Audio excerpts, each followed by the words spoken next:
अस्सलाम वालेकुम, कैसे हम सब लोग। उम्मीद करता हूँ आप सब लोग ठीक होंगे।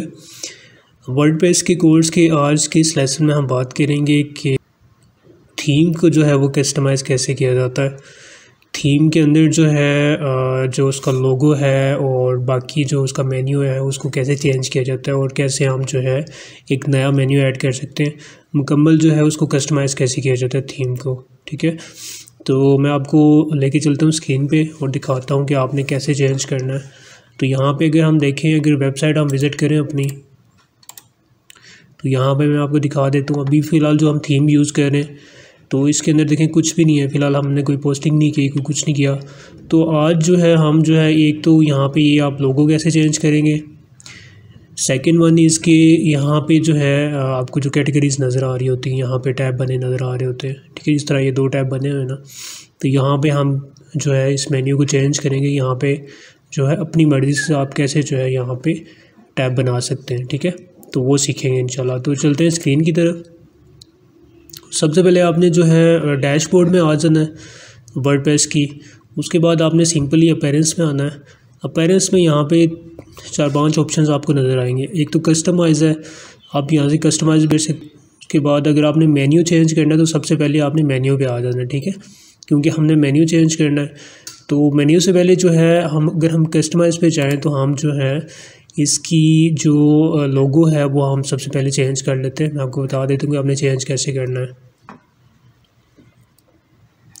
तो लोगो चेंज करने के लिए सिंपल ये है कि ये देखें, यहाँ पे आना है आपने, ठीक है। तो यहाँ पे साइड आइडेंटिटी का ऑप्शन आ रहा है। जो भी वर्डप्रेस का आप थीम यूज़ करें तो वहाँ यहाँ पे साइड आइडेंटिटी का ऑप्शन आ गया। यहाँ से आप अपना लोगो चेंज कर सकते हैं, ठीक है। अभी फ़िलहाल जो है ये यहाँ पे देखिए, मैं आपको चेंज करके दिखा देता हूँ।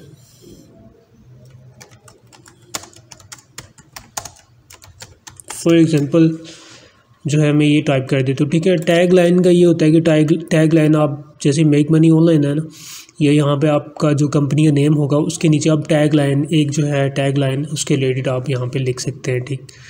तो यहाँ पे देखिए सेलेक्ट लोगो, अगर आपके पास लोगो है तो वो आप यहाँ से सेलेक्ट कर सकते हैं। उसके बाद आप उसको अपलोड कर सकते हैं, ठीक। फ़िलहाल हमारे पास लोगो नहीं है तो हम उसको रहने देंगे। तो फ़िलहाल मैं यहाँ पे आपको दिखा देता हूँ इसको पब्लिश करके यहाँ से। तो अभी हम देखते हैं कि हमारी वेबसाइट पे यहाँ पे लोगो जो है वो चेंज हुआ है या नहीं हुआ। तो यहाँ पे मैं इसको रिफ़्रेश कर लेता हूँ। तो ये देखें, रिफ़्रेश करने के बाद ये जो हमने लोगो का यहाँ पे जो हमारी वेबसाइट का नेम है, जो लोगो है वो हमने यहाँ पे चेंज कर दिया। आप लोगो डिज़ाइन करके भी आप जो है लोगो डिज़ाइन करके भी यहाँ से अपलोड कर सकते हैं सिंपली, ठीक है। तो इसके लिए जो है लोगो के लिए अगर आपने डिज़ाइन करना तो यहाँ पे देखें, यहाँ पे इन्होंने उसका साइज़ भी बताया कि कितना पिक्सल होना चाहिए, ठीक है।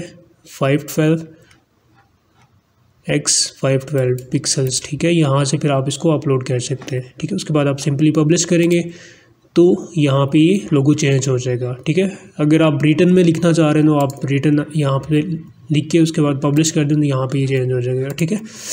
अच्छा, ये तो हो गया। उसके बाद जो है हम आ जाते हैं मेन्यू में, ठीक है। तो मेन्यू के लिए आप सिंपली ये कर सकते हैं कि आप बैक चले जाएँ,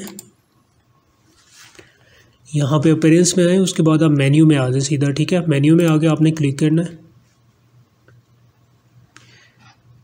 सो क्लिक करने के बाद यहाँ पे देखें ऐड मेन्यू आइटम्स का यहाँ पे ऑप्शन आ रहा है, ठीक। तो यहाँ पे फ़िलहाल जो है हमारा जो मेन्यू है मैं आपको दिखा देता हूँ। ये देखें, यहाँ पे सिंपल पेज है और मेक मनी ऑनलाइन यहाँ पे एक आ रहा है, ठीक है। हमने इसको चेंज, तो आपने क्या करना है, आपने ऐड मेन्यू के ऊपर क्लिक करना है। यहाँ पे हम ऐड टू मेन्यू पे क्लिक करेंगे, यहाँ पे एक और हम ऐड कर लेते हैं, ठीक है। उसके बाद एक और ऐड कर लेते हैं। आपने जितने टैब बनाने हैं उस हिसाब से आपने यहाँ पे सेलेक्ट कर लेना। तो मैं ये जो पहले के बने हुए इनको मैं रिमूव कर देता हूँ। यहाँ से मैं इसको रिमूव करता हूँ, सिंपल पेज को भी रिमूव कर देता हूँ, इसको भी मैं रिमूव कर देता हूँ, ठीक है। सिंपली क्या करना है, होम का जो आप वो रहने दें। उसके बाद आपने जो सेकंड आपने जो नाम देना है फोल्डर को, आप नाम यहाँ पे दे लें। यहाँ पे मैं दे देता हूँ टेक न्यूज़, ठीक है। आपका जो भी होगा आपने उसको नाम दे देना यहाँ पे, ठीक है। उसके बाद यहाँ पे मैं आ जाता हूँ, तीसरे को नाम दे देता हूँ।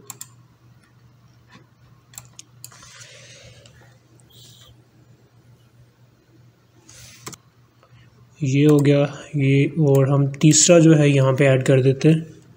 ठीक है, ये हमने तीसरा भी नाम दे दिया फोल्डर का। तो यहाँ पे देखिए होम आ गया, उसके बाद टेक न्यूज़ आ गई, अर्निंग टिप्स और बिटकॉइन टिप्स। ठीक है, ये वैसे ही मैंने आपको समझाने के लिए यहाँ पे कुछ फोल्डर्स के नाम दे दिए हैं।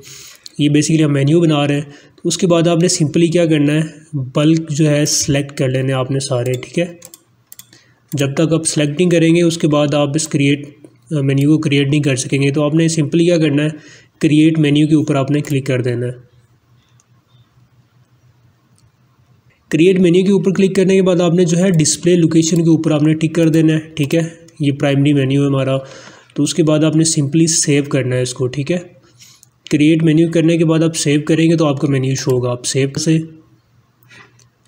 अभी जो है हम रिफ़्रेश करते हैं अपनी वेबसाइट को, तो देखते हैं कि हमारा यहाँ पे ये सारे टैब्स हमारे शो होते हैं कि नहीं होते। तो ये देखिए यहाँ पे होम का आ गया, टेक न्यूज़ का आ गया, अर्निंग टिप्स और बिटकॉइन टिप्स जो हमने यहाँ पे टैब्स जो है वो क्रिएट किए, जो मेन्यू क्रिएट की है। ठीक है, तो आज की इस वीडियो में मैंने आपको बताया कि आपने लोगो कैसे चेंज करना है और उसके बाद जो है आपने मेन्यू कैसे जो है वो बनाना है यहाँ। तो इंशाल्लाह कल की वीडियो में मैं आपको जो है मज़ीद इसकी जो है बाकी चीज़ों के बारे में बताऊँगा कि आपने बाकी चीज़ें कैटेगरीज़ कैसे बनानी है, और बाकी इसके प्लगइन्स हैं कुछ, वो मैं आपको बताऊँगा कि प्लगइन्स आपने कैसे ऐड करने हैं।